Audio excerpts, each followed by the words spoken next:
से समर्पित करते हैं।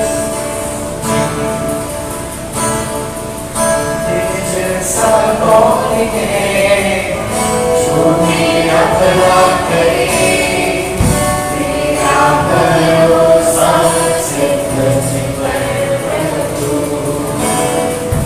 तेरे जैसा कौन है जो मेरा भला करे, मेरा भरोसा सिर्फ तुझ पर तू। मेरे जीवन का स्वामी आधार बना तू, नहीं तो मेरा जीवन व्यर्थ हो जाएगा। मेरे जीवन का स्वामी आधार बना तू, तू नहीं तो मेरा जीवन व्यर्थ हो जाएगा।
आत्मा और सच्चाई से जुड़ाओ, आज तेरी परस्ती करने की जाओ।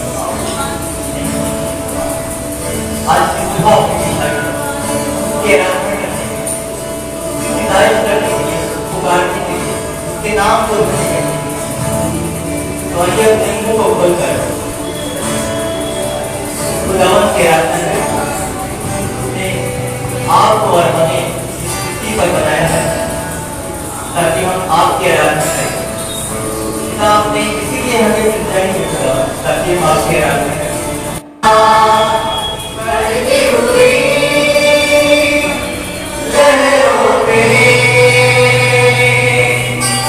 तेरे कदमों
Thank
स्तुति हो। और उसके 2 में लिखा हुआ है, क्या ही धन्य है वे जो तेरे भवन में रहते हैं, वे तेरी स्तुति निरंतर करते हैं। हालेलुया।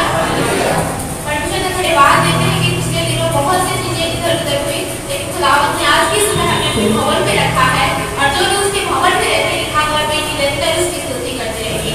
हालेलुया। खुदावंद ने हमें आपको उसकी स्तुति करने के लिए, उसकी आराधना करने के लिए, उसकी महिमा करने के लिए बनाया है। और एक और गीत गाएंगे उस परमेश्वर की महिमा करने के लिए।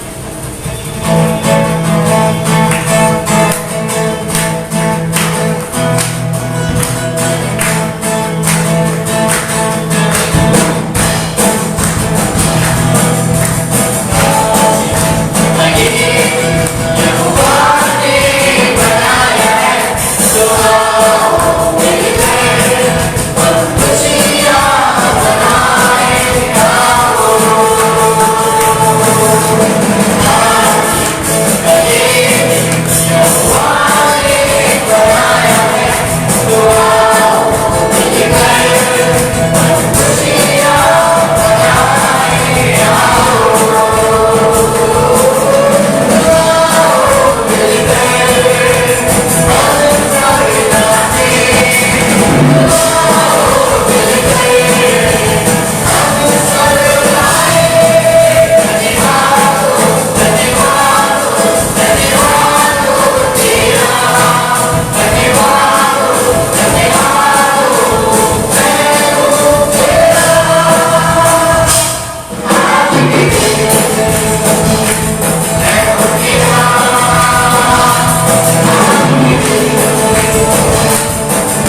का पता न होता, पर आपने वचन के द्वारा हर एक बात खोल कर रखी है, सारी बातें बता दी हैं।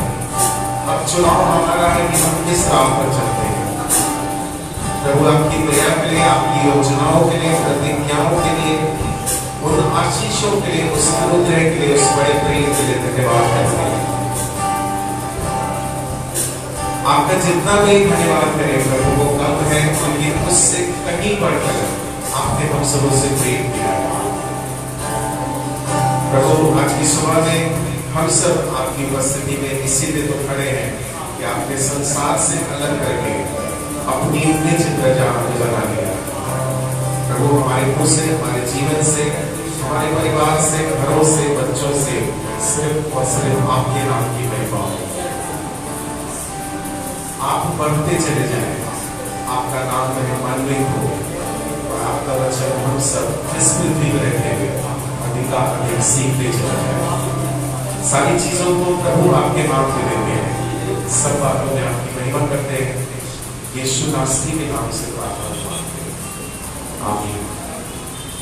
बैठ सकते हैं सामने यूथ सकते हैं और 3 लोग आज 10 मिनट का वचन देंगे। सबसे पहले तरुण भाई, उसके बाद सिस्टर रेचल और सबसे लास्ट में अनुग्रह देंगे।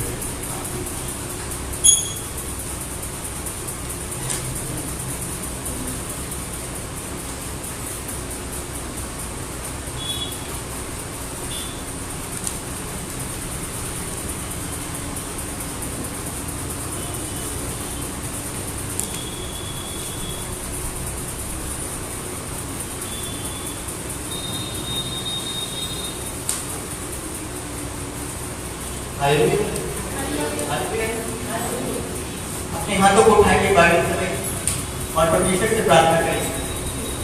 सर्वशक्तिमान परमेश्वर, जितना वचन आज मैं सुनूं वो 100 गुना फलों को लेकर अंधकार की शक्तियों से जुड़ा करते हैं। यीशु मसीह, जितना वचन हम सुने वो हमारे मनों में, हमारे दिलों में बसने पाए। यीशु मसीह के सामर्थ्य नाम से आमीन। हालेलुया।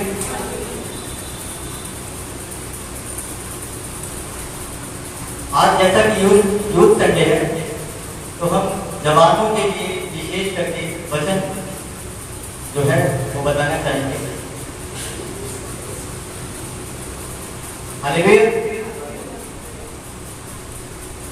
पहला तीमुथियुस लिखेंगे, पहला तीमुथियुस 4 अध्याय और उसकी 12वीं आयत।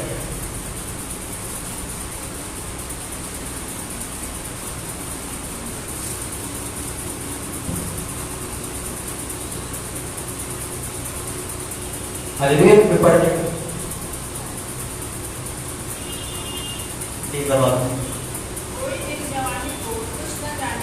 क्या कह रहा है? कोई तेरी जवानी को क्या करने पाए? कुछ ना जानने पाए।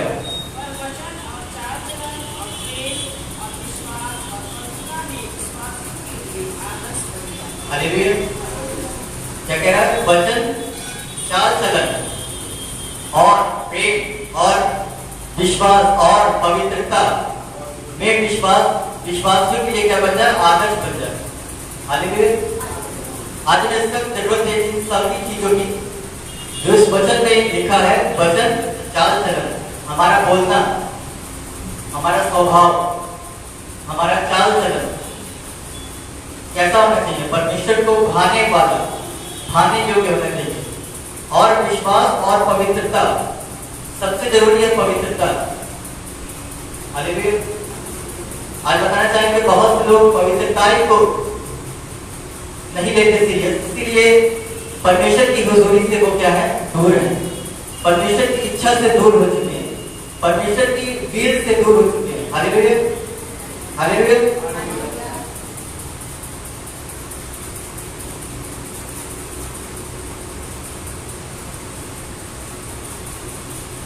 आपको बताना चाहेंगे बाइबल में से उदाहरण कि 2 लोगों ने अपने जीवन में परमेश्वर के महत्व को ज्यादा,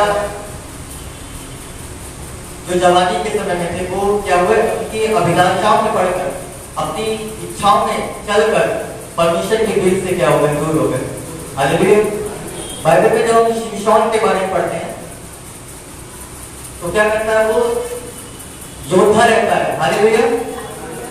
उसने 1000 लोगों को क्या करता है, चमड़े की हड्डी से परास्त किया होता है।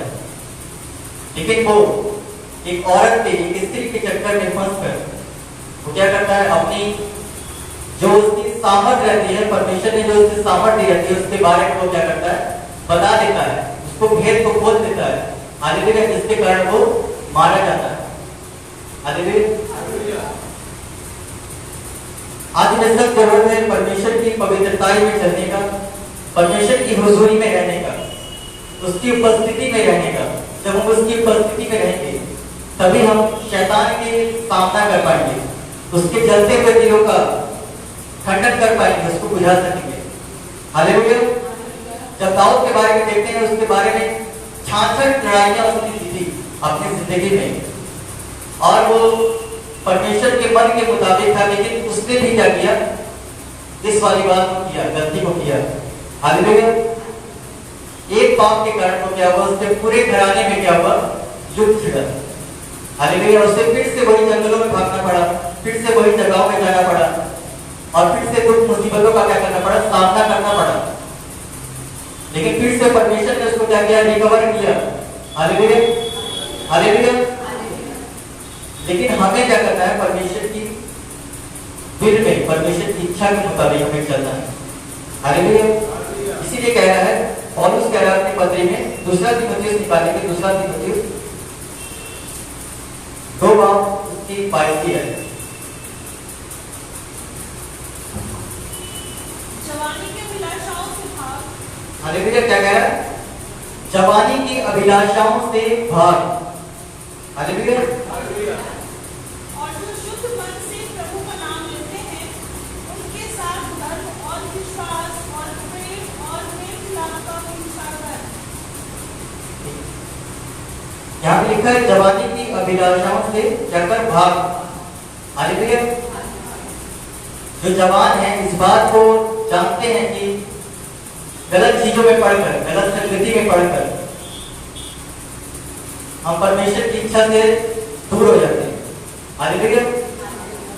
जब कोई गलत चीजों को देखता है, गलत बातों को बोलता है, गलत संगति को ज्वाइन कर लेता है, गलत संगति को पकड़ लेता है, तो उसे क्या बोलते हैं लोग, बोलते हैं देखो आवारागर्दी कर रहा है, हालेलुया, आवारा की तरह घूम रहा है। लेकिन जब हम देखते हैं यूसुफ के बारे में, यूसुफ के जीवन में, तो क्या पाते हैं, वो क्या करता था, परमेश्वर उसके संग रहता था। क्यों परमेश्वर उसके संग रहता था, क्योंकि वो क्या करता था, अपने जीवन में उसके पास वचन नहीं था। ये चीजें वचन जो आज हम पढ़ रहे हैं वो उस समय नहीं था, उस टाइम परमेश्वर का वचन नहीं लिखा गया। लेकिन उसका विवेक क्या था, इस बात को जानता था कि हमें क्या करना है, परमेश्वर के अधीन रहना है, हमें क्या करना है, परमेश्वर की उपस्थिति में रहना है, उसकी हुजूरी में रहना है। जिस कारण वो गलत कामों को नहीं करने पाया। जैसा कि मिस्त्री के घर में वो रहता था और वहां पे क्या करता था, वो नौकरी करता था, नौकर की तरह रहता था और दास बनकर क्या रहता था, वो उसका दास जो था वो क्या करने लगा, दूर देश चला गया और उसको सारा अधिकार दे दिया, हालेलुया। अपने घर का सारा अधिकार दे दिया, बस अपनी स्त्री को छोड़कर, अपनी औरत को छोड़कर, हालेलुया। लेकिन उस टाइम में उसका जो विश्वास था, उस टाइम में उसका जो विवेक था, वो अशुद्ध नहीं होने पाया, हालेलुया। वो उस स्त्री के चक्कर में नहीं पड़ा, हालेलुया। लेकिन वो क्या किया, परमेश्वर की आराधना किया, परमेश्वर की महिमा किया। सिर्फ परमेश्वर को ही उसने पहला स्थान दिया अपने जीवन में। जवानों से ये गुजारिश है कि परमेश्वर के लिए अपने जीवन का पहला स्थान देना, हालेलुया। क्योंकि अगर आपकी जिंदगी में मसीह को आपका जीवन जब समर्पित नहीं होगा तो आपकी लाइफ में अव्यवस्था आएगी। अव्यवस्था का मतलब कि सब कुछ अस्त व्यस्त रहेगा, सब कुछ बिखरा रहेगा, आप कंफ्यूज रहेंगे, हमेशा निराशा में रहेंगे, हमेशा परेशानियों में रहेंगे, हमेशा गरीबी में रहेंगे, हमेशा तरह तरह की चीजों में, तरह तरह की प्रॉब्लम्स में रहेंगे, हालेलुया। लेकिन जब हमारा जीवन समर्पित होगा परमेश्वर को, तो क्या होगा, हर एक बंधन से मुक्त होगी। और क्या होगा, परमेश्वर में ऊंचे स्थान पर क्या करेगा, उठाकर क्या करेगा, रखेगा। Hallelujah, hallelujah. जो परमेश्वर के मसीह जवान है उनसे मैं यही कहना चाहूंगा, यही बताना चाहूंगा कि परमेश्वर की सिर्फ आराधना करें, परमेश्वर को पहला स्थान दें अपने जीवन में, उसकी स्तुति करें, उसकी प्रशंसा करें, उसकी बढ़ाई करें। हालेलुया। और सेव वापस नहीं जाएंगे। हालेलुया। तो परमेश्वर का धन्यवाद देते हैं इस वचन के लिए। सबको जय मसीह।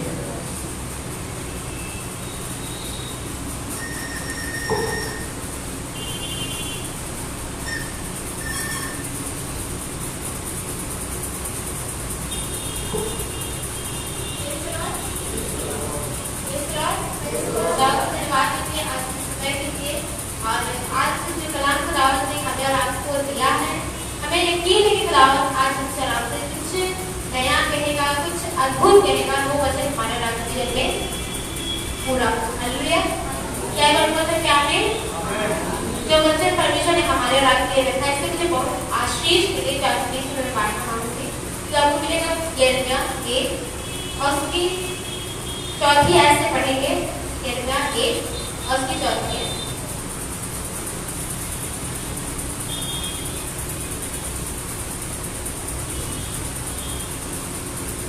तब यहोवा ने मुझसे कहा इस देश के सब रहने वालों पर। 1 और 4 यिर्मयाह 1 और 4। तब यहोवा का यह वचन मेरे पास पहुंचा जी। घर के रखने से पहले ही मैंने तुझ पर चित्त लगाया और उत्पन्न होने से पहले ही मैंने तेरा अभिषेक किया। मैंने तुझे जातियों का भविष्यवक्ता ठहराया। Hallelujah, hallelujah. यहाँ पे लिखा हुआ है तब यहोवा ने यिर्मयाह से कहा। यिर्मयाह तो कह ही रहा है पर उसने यिर्मयाह का नाम नहीं लिखा, पर इसका मतलब ये हम सब आपसे लिख रहे हैं। हालेलुया। ये सारे मनुष्य के लिए लिखा हुआ तब यहोवा का यह वचन यिर्मयाह के पास पहुंचा, मतलब मेरे पास यिर्मयाह के पास पहुंचा कि गर्भ में रखने से पहले मैंने उस पर चित्त लगाया। क्या आप मतलब अपना नाम लेकर बोल सकते हैं कि गर्भ में रखने से पहले परमेश्वर ने रेचल पर चित्त लगाया था? आप अपना नाम लेकर के बोल सकते हैं। हालेलुया। हमें मालूम है हम जब इस पृथ्वी पर आए हैं तो खुदावंद ने हमारे राज के लिए एक बहुत बड़ी और अच्छी योजना रखी है, क्योंकि वो कह रहा है कि जब तुम बनाई भी नहीं थी, जब तुम गर्भ में नहीं थी, तुम्हारा कोई आकार भी नहीं था, तब से मैंने तुम पर चित्त लगाया है। मेरा ध्यान तुम्हारी ओर है कि देखो अब मेरी बेटी पैदा होगी, उसे दुनिया में आएगी, उसके बाद ये वाला काम करेगी, ये वाली पढ़ाई करेगी, घर में रहेगी, ये वाली चीज सीखेगी, धीरे धीरे स्टेप बाय स्टेप आगे बढ़ेगी। पर ये सब कुछ प्लानिंग हमने और हमारे माता पिता ने अकेले नहीं की है, पर ये पहले से परमेश्वर ने हमारे लिए योजना बना के रखी थी। और एक बहुत अच्छी बात मुझे ये लगी, इसमें लिखा हुआ है तुम्हारे उत्पन्न होने से पहले मैंने तेरा अभिषेक किया है। हालेलुया। आज की सुबह हम आपको बताना मांग रहे हैं, जब वो कहते हैं ना कि अभी हम बुलाहट, अभी परमेश्वर ने सही तरीके से नहीं बुलाया है, अभी फादर साहब ने हमारा अभिषेक नहीं किया है, अभी शायद हम वाला काम नहीं कर सकते, अभी शायद हम वचन में चाह नहीं कर सकते। कह रहा है परमेश्वर कि मैंने तुम्हारा अभिषेक कर दिया। हालेलुया। खुदावंद ने मेरा और आपका अभिषेक कर दिया है हमारे ऊपर होने से पहले ही। लिखा हुआ है मैंने तुझे जातियों का भविष्यवक्ता ठहराया है। जरूरी नहीं कि हम सब भविष्यवाणी ही करें, पर पौलुस कह रहे हैं कि मैं ज्यादा ये चाहूंगा कि तुम अन्य भाषा से ज्यादा तुम भविष्यवाणी करो। इसका मतलब कि परमेश्वर भी यही चाह रहा है। पर क्या सीधे भविष्यवाणी करने लगेंगे, पर हमारी शुरुआत ये भी कि स्टेप बाय स्टेप थोड़ा थोड़ा थोड़ा अंश करके बढ़ते जाए। आए चर्च में वचन पढ़े, प्रार्थना करें, दुआ करें, उसके वरदानों से हम करें, और अंत में लिखा हुआ है तुझे जातियों का भविष्यवक्ता ठहराऊंगा। उसने अभिषेक कर दिया है, उसने अपना काम पूरा कर दिया है, पर हमें रात को काम करना है। इतिहास में लिखा हुआ है कि अब तुम दृढ़ता के साथ कियाओ बांध कर काम में लग जाओ, क्योंकि परमेश्वर ने तो हमें और आपको चुन लिया है, हमें और आपको तो बुला लिया है। मंदिर कहा है, हमें और आपको कह रहे कि मैं इस मंदिर में वास करूंगा, पर हमें और आपको कियाओ बांध कर इस काम में लग जाना है। कि क्या सच में दबाव कि मंदिर बन रहा है? क्या सच में अभी इस मंदिर में कोई खराबी तो नहीं हुई है? कभी कोई ऐसी चीज तो नहीं हो गई जो धीरे धीरे खराब होने लगा है, कि ये मंदिर धीरे धीरे टूटने लगा है? पर हमें आपको ध्यान देना है, क्या परमेश्वर ने जिस लिए हमें चुन के बुलाया बुलाया है, जिस कार्य के लिए हमें बुलाया है, कहीं उससे भटक तो नहीं गए हैं। उसने अभिषेक किया है, कह रहा है मैं तुझे जातियों का भविष्यवक्ता ठहराऊंगा। आगे लिखा हुआ है, तब मैंने कहा हाय प्रभु यहोवा, देख मैं तो बोलना भी नहीं जानता क्योंकि मैं अभी लड़का हूँ। हालेलुया। आज जवानों का संडे है और हम लोग अक्सर कहते हैं, हम लोग भैया से भी कहते हैं हम ये वाला काम कैसे करेंगे भैया, हम ये वाला काम कैसे करेंगे, अभी तो बात भी देखते हैं हम लोग कैसे बोलेंगे, कैसे लाइव मीटिंग करेंगे, कैसे ये वाला काम करेंगे। पर कह रहा है मत बोल कि मैं अभी लड़का हूँ, मत बोल कि मैं अभी बच्चा हूँ, मत बोल कि मैं अभी कमजोर हूँ, मत बोल कि मैं अभी अकेला हूँ, क्योंकि मैंने तो अभिषेक कर दिया है, मैंने तुमसे वादा किया है, मैंने तुम्हारे से वाचा बांधी है कि मैं तुम्हारे साथ साथ चलूंगा। इस्राएलियों के साथ परमेश्वर साथ साथ रहा था ना, उन्होंने तो बहुत कुड़कुड़ाया भी था, परमेश्वर ने छोड़ा नहीं था। वही परमेश्वर, वही वाचा जिसने हमसे और आपसे बांधी है और वो हमारे और आपके साथ भी खड़ा है, हर परिस्थिति में हमारे साथ साथ चल रहा है। पर कई बार हम कहते हैं तो दबाव हम कैसे करें, अभी तो हम बच्चे हैं, अभी तो हमारी एज ज्यादा हो गई है, अभी तो हम बूढ़े हो गए हैं, अब तो मुझे वाला काम भी नहीं होता है, अब हम कैसे चल जाए, अभी तो हमारे पैर में बहुत दर्द होता है। मत कहिए कि हमसे ये नहीं हो सकता, खुदावन के नाम से सब कुछ हो सकता है। लिखा हुआ है मनुष्य से तो नहीं पर परमेश्वर से सब कुछ हो सकता है।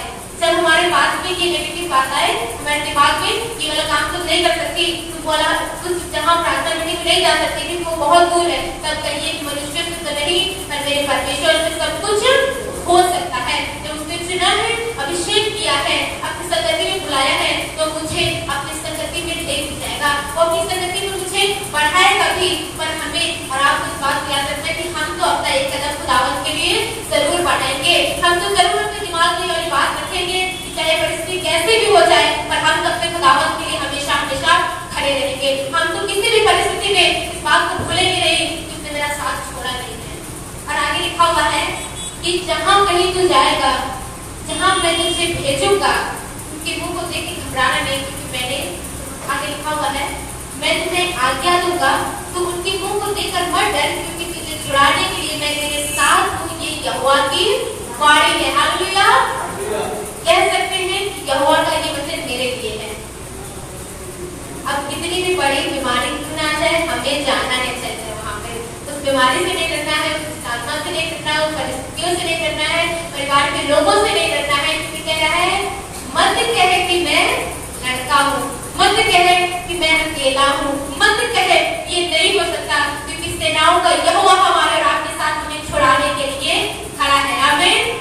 वो सेनाओं का यहोवा हमारे और आपके साथ खड़ा कह रहा है कि मत कहे कि ये नहीं हो सकता, कि छुड़ाने के लिए यहोवा की वाणी हमारे और आपके पास आई है। कह रहा है मत कहे। हमें और आपको कुछ कहने की जरूरत ही नहीं है, कुछ सोचने की जरूरत ही नहीं है। अक्सर भैया को हम लोग कहते हैं भैया हम लोग सोच लिए थे कि ऐसा वाला काम हो जाएगा, हम लोग को लग गया था कि वाला काम हो जाएगा, पर भैया कहते थे लोग सोचा मत करो और ना ये काम करो कि हमको लग गया, पहले आके पूछा करो। और यही काम हमें परमेश्वर से कहना है, नहीं कि हम सोच लिए परमेश्वर कि हम ये वाला काम नहीं कर रहे। मत सोचिए, मत कहिए, खुदावन से बस ये कहिए कि खुदावन हमें मालूम है जो काम मुझसे नहीं हो सकता, जो काम मेरे परिवार के लोगों से नहीं हो सकता, वो मेरे खुदावन यीशु मसीह के नाम से होगा। हालेलुया। और आगे लिखा हुआ है तब यहोवा ने हाथ बढ़ाकर मेरे मुख को छुआ। हमें खुदावन ने हमारे मुख को छुआ है और लिखा हुआ है उसने हमारे मुंह में अपने सामर्थी वचन को डाल दिया है। जब परिस्थितियां आए तो कह दीजिए अपने मुंह से सामर्थ के वचन निकलो, फिर अपने मुंह से कहिए कि नहीं हम तो कुछ नहीं कहेंगे, हम ये कहेंगे कि खुदावंद सब कुछ हो सकता है। जब हम बोलना शुरू करेंगे कि सब कुछ हो सकता है, वो चीजें होना शुरू हो जाएंगी। हमें चीजें होना शुरू हो जाएंगी, क्रिएट होना शुरू हो जाएंगी, क्योंकि परमेश्वर ने शुरू में सृष्टि की थी उसने कुछ किया नहीं था, पर वो मुंह से बोलता है और चीजें वैसे क्रिएट होती है। और हमें और आपको ने कहा है उसने हमारे मुख आपके मुख में भी उस सामर्थ के वचन को डाल दिया है। जब परिस्थिति आए तो कहिए खुदावंद अब तो कुछ नया होने जा रहा है, खुदावंद अब तो चीजें बदल गई है, खुदावंद अब तो बीमारी जाती रही है, अब तो दवा भी काम करने लगा है, अब तो घर के लोग भी मेल जोल होने लगा है और मुझसे बोलते जाइए। हो सकता है कि लोग आपको कहें पहले ही तो बड़बड़ा रही है, ये तो इतनी परिस्थिति खराब है तभी कह रही है कि नहीं अब कुछ नया होगा। जब बहुत सी चीजें खराब होती है हम कुछ इसमें पॉजिटिव बोले तो लोग बोलते हैं अरे ये पागल है क्या, इसे बोल रही है, अरे इसका दिमाग खराब है क्या, चारों तरफ कुछ दिखाई नहीं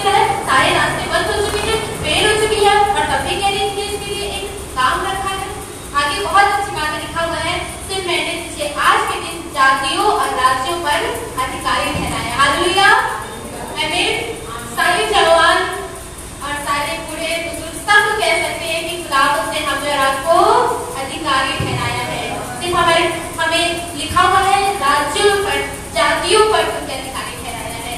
हमने बचपन से बहुत सुना है वो कुछ कर नहीं सकते, वो पढ़ नहीं सकते, वो ये वाला काम नहीं कर सकते, वो अच्छी जॉब नहीं पा सकते, वो अच्छी पोस्ट पे नहीं जा सकते। पर खुदावंद ने हमारे और आपके लिए बहुत अच्छी चीज रखी है, एक अच्छा पोस्ट रखा है, एक अच्छा कार्य रखा है और उसने हमें और आपको अधिकारी ठहराया है। इसके नाम की स्तुति और आराधना करने वाले हो सके। और आज जवान का संडे है और सचमुच हम सब एक नए हियाव में हैं। परमेश्वर ने हम सबको हियाव दिया है। तो आगे मेरे साथ एक वचन को निकालेंगे जो हमको मिलेगा भजन संहिता 34:4 में। भजन संहिता 34:4 में बड़ी अच्छी बात यहाँ पे लिखी हुई है। कई बार हम जवान होंगे टेंशन को लेने लगते हैं कि हमारा करियर कैसे होगा, और पढ़ाई को कैसे पूरा करेंगे, मेरे मम्मी के पास, मेरे पापा के पास पैसे नहीं है, हम अपने करियर को कैसे आगे बढ़ाएंगे, हम कैसे अच्छी जॉब को पाने पाएंगे। लेकिन यहाँ पे एक बड़ी अच्छी बात लिखी है जो आपको मिलेगा भजन संहिता 34:4 में। मैं यहोवा के पास गया, हाँ तब उसने मेरी सुन ली हाँ और मुझे पूरी रीति से निर्भय किया। बस प्रेज़ लॉर्ड। यहाँ पे कहा मैं यहोवा के पास गया तब उसने मेरी सुन ली। सचमुच कई बार तो हमारे पास टेंशन होता है, सबसे पहले जाते हैं अपने घर के बड़े के पास, या हम घबराते हैं, खुद डर जाते हैं। लेकिन यहाँ पे लिखा हुआ मैं यहोवा के पास गया तब उसने मेरी सुन ली। आने में जब आसमान की खुदा के पास आप जाएंगे, आपका रुका हुआ हर एक रास्ता आसमान का खुदा बनाने का, क्योंकि वो पूरी तरीके से निर्भय किया। जब हम और उसके पास जाएंगे तो हमें पूरी तरीके से निर्भय करेगा। और एक और यहाँ पे है पहला पत्रस 3 के 12 में, क्योंकि प्रभु की आंखें धर्मियों पर लगी रहती है और उनके कान उनकी विनतियों पर लगी रहती है। सचमुच हमारा आसमान का खुदा हमारे और आपको देखता रहता है। वो यही चाहता है कि हम और आप जाकर उसके पास उससे विनती करें और उसके नाम को लें। उसके कान हमेशा आपकी विनतियों पर लगे रहते हैं। हमें मतलब आपको उसके नाम को ऊंचा उठाना है, उसके पास जाना है। वो हमारी बातों को सुनता है, उसके आंख हम सबको देखते रहते हैं। और मैं बताना चाहूँगा एक उड़ाऊ पुत्र के बारे में। यीशु मसीह दृष्टांत बताने लगा उड़ाऊ पुत्र के बारे में। और उड़ाऊ पुत्र ने क्या किया कि अपना आधा हिस्सा अपने पिता से मांग के वो चला गया, उड़ाने के लिए चला गया, वो खर्चे करने के चला गया और वो खर्चा कर दिया सब कुछ। तब उसे पछतावा हुआ कि अरे भाई हम तो गलत कर दिए, मेरे पापा के पास कितना सब कुछ अच्छा था, लेकिन हम तो अपनी उड़ाने की अपनी जवानी के लिए हम बड़े जोश के साथ निकल पड़े उस ऐसे रास्ते पे जो रास्ता हमें नाश की ओर लेके जाता था, जो रास्ता हमें संसार की लालसाओं की ओर लेके जाता था। और धर्म भाई ने वचन पढ़ाया था जवानी की लालसा से भाग। ये जो भागा नहीं थी उसके पीछे भाग गया। और सचमुच परमेश्वर का धन्यवाद देते हैं जब हम और आप जवान हैं। आजकल आज हम जवान से बात करना चाहते हैं और परमेश्वर का धन्यवाद देते हैं कि जब हम जवान हैं तो कई बार हमें संसार की लालसाएं खींचना चाहेंगे, संसार की वस्तुएं हमें अपनी तरफ अट्रैक्ट करना चाहेंगे, लेकिन आसमान का खुदा अपने हाथ को फैलाकर हम सबको अपनी ओर खींचना मांगता है, क्योंकि उसके आंखें हर वक्त देखती रहती है। वो चाहता है हम और आप अपने आसमान के खुदा के नाम को ऊंचा उठाएं और उसके नाम की महिमा करें। चला गया उड़ाने के लिए बड़े मस्ती से, अरे उड़ाएंगे, चलेंगे शहंशाह होटल में, वहाँ पे तो अमिताभ बच्चन बैठा होगा, कि सोच के चला गया कि हम अपने आराम से रहेंगे, ऐश करेंगे, मजे से रहेंगे। लेकिन क्या हुआ, उसके पास कुछ खाने के लिए मतलब जब सोचने लगा कि हमारे पापा के पास तो इतनी अच्छी अच्छी चीजें खाने के लिए थी, हम उन्हीं के पास रहने वाले रहते तो हमारा इतना अच्छा रहता। सचमुच आसमान का खुदा हमारे और आपके जीवन में काम करना चाहता है, लेकिन हमें एक चुनाव करना है कि हम किसको चुन रहे हैं, संसार के अभिलाषाओं को चुन रहे हैं कि परमेश्वर के भवन को चुन रहे हैं जहाँ पे सदा की आनंद है। सचमुच शैतान हमारे और आपके मन में छोटे से आनंद को डाल के, छोटी सी बात को डाल के, छोटी सी लालसाओं को डाल के अपनी ओर खींच देगा, लेकिन आपका जीवन ऐसे मार्ग की ओर ले जाएगा जहाँ वो नाश की ओर लेके जाता है। आपका जीवन खत्म हो जाएगा, नाश हो जाएगा और आप कुछ भी नहीं कर पाएंगे। परमेश्वर यही चाहता है हमारे और आपके द्वारा, हम और आपके द्वारा बहुत से लोगों का जीवन बचे। इसलिए हम सबको परमेश्वर का धन्यवाद देना है और उसके भवन में बने रहना है। खुदा आपका धन्यवाद देते हैं। पिछले दिनों में कितनी मुश्किलें आई, लेकिन आसमान का खुदा हम सबको संभाला और अपने साथ लेकर चलता है। सबको धन्यवाद देते हैं। और यहाँ पे आयत 17 के साथ में धन्य है वह पुरुष जो यहोवा पर भरोसा रखता है, जिसने परमेश्वर को अपना आधार माना हो, वह उस वृक्ष के समान होगा जो नदी के किनारे लगा हो और उसकी जड़ जल के पास फैली हो। सचमुच यहाँ पे कह रहा है, धन्य है वह पुरुष जो परमेश्वर पर भरोसा रखता है। आसमान के खुदा पे हम और आपको भरोसा रखना है, और जब उस पर भरोसा रखेंगे हमारी नींव, हमारी जड़ जल के पार रहेगी, जहाँ बार बार हमें पानी डालने की जरूरत नहीं रहेगी। आसमान का खुदा हमेशा हम सबको नया करते रहेगा। आगे लिखा हुआ है, जड़ और पास फैली हो, जब धूप होगी तब उसको न लगेगी, उसके पत्ते हरे रहेंगे। जब हमारी जड़ हमारे आसमान के खुदा के पास रहेगी, जब हमारा मन, जब हमारा भरोसा अपने खुदा पर रहेगा, चाहे तमाम चीजें दुनिया की आपके पास आ जाए, लेकिन आसमान का खुदा अपनी ओर खींचने की सामर्थ रखेगा और हम सब हमेशा नए रहेंगे और उसके नाम को ऊंचा उठाएंगे। सचमुच खुदा आपका धन्यवाद देते हैं। और यहाँ पे बुढ़ाऊ पुत्र चला गया और उससे मालूम चला कि अब तो मेरे पास सब कुछ खत्म हो गया है, अब तो मेरा सब कुछ खत्म हो गया है, मेरे पास पैसा नहीं है, मेरे पास खाने को कुछ नहीं है। तो वो क्या किया, डिसीजन ले लिया कि मैं अपने पिता के पास लौट जाऊंगा, मैं अपने पिता के घर को जाऊंगा और वहां पे रहूंगा। वहां पे उसके घर में खाने को कितनी चीजें हैं कि उसके घर में नौकर अच्छे से खा रहे हैं। सचमुच आसमान का खुदा हमारे और आपको अपनी ओर खींचना चाहता है, उसकी दृष्टि, उसके कान हमारी ओर लगे हुए हैं। हमें परमेश्वर के पास जाना है। संसार की अभिलाषाएं, संसार के टेंशन, जब हम जवान हैं तो बहुत खींचने की कोशिश करेंगे, बहुत चाहेंगे संसार की ओर आ जाए, लेकिन आसमान का खुदा अपनी ओर भी खींचने की सामर्थ रखता है। हमें उसको पहचान लेना, अपने परमेश्वर को, और उसके पास ले जाना है। वह पुरुष धन्य है, वह पुरुष यहोवा पर भरोसा रखता है। हमें खुदा पर भरोसा है, हम कभी भी डगमगाएंगे नहीं कि हमारा विश्वास हमारे खुदा पर है। Praise the Lord. और खुदा आपका धन्यवाद है इस अच्छी बात के लिए, और परमेश्वर का धन्यवाद करते हैं कि हम सबको इकट्ठा किया ताकि हम सब उसके नाम की स्तुति कर सकें। और जवानों को परमेश्वर ने इतना प्रोत्साहित किया है, और परमेश्वर का धन्यवाद करते हैं। यीशु मसीह भी बड़ा जवान था, यीशु मसीह भी चाहता था कुछ और अपने लिए कर सकता था, लेकिन परमेश्वर ने उसकी मर्जी को पूरा किया। इस जगह कहीं जगह यदि आप चाहें तो ये प्याला आप मेरे से कर सकता है। ये जो मेरे साथ होने वाला है, मुझे लोग मारेंगे, मुझे लोग गाड़ेंगे, मुझे लोग सताएंगे, आप चाहते तो परमेश्वर कर सकता है, लेकिन यीशु मसीह का मेरी नहीं, परंतु आपकी मर्जी पूरी। हमें आसमान के खुदा के मर्जी को पूरी करने देना है। जब उसकी मर्जी पूरी होगी तो हमारे बीच में कुछ नया होगा। Praise the Lord. जय।